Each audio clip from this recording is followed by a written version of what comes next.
Good morning students. So today we are going to perform rapid HIV, HCV and HBsAg test to detect the presence of HCV antibodies, HIV antibodies and HBsAg antigen in the serum sample of the patient. So here I am going to label the devices that I am going to use.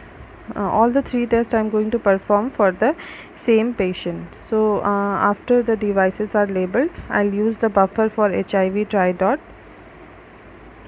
and then the buffer for HCV tridot.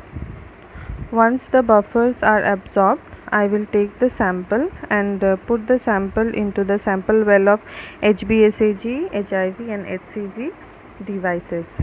So first I will put the sample into the sample well of HBsAg device and then into HIV and HCV device, and the HBsAg only sample is put and nothing else is done. So we'll wait for the result to appear. Meanwhile, after the sample is absorbed in HIV and HCV, we'll use the buffer to wash off any extra unbound particles.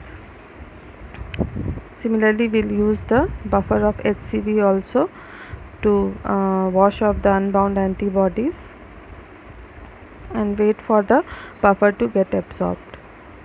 This is the tridot method for HIV and HIV and HCV, and now we will put the conjugate. So 1 drop of the conjugate is required. So first we'll put in the HIV device and then again 1 drop of conjugate of HCV in the HCV device. Once the conjugate is absorbed, we will again use the respective buffers to wash off any unbound substances. So here we are using the HIV buffer, and again we'll take the HCV buffer and put in the HCV device. So this is all that we are supposed to do in the HIV and HCV tridot method, and for HBsAg the process is done. Now we are waiting for the result to appear. In case of HIV and HCV, you can see 1 dot has appeared, that indicates the control dot, and this dot indicates that the test is valid, whereas you see no other dot, that means no antibodies are present. That's why these tests are negative for HIV as well as HCV. If you see closely again, you see only 1 dot which are just the control dot. So tests are valid and negative for the antibodies of HIV and HCV.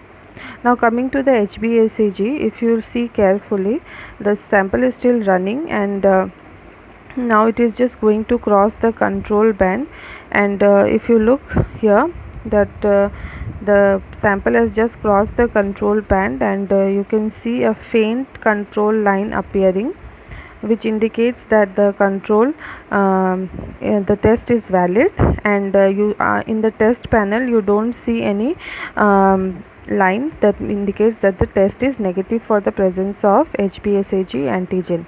So again you see a very faint line of control has appeared on the rectangular HBsAg test device, which indicates test is valid, and no test band indicates test is negative. Thank you.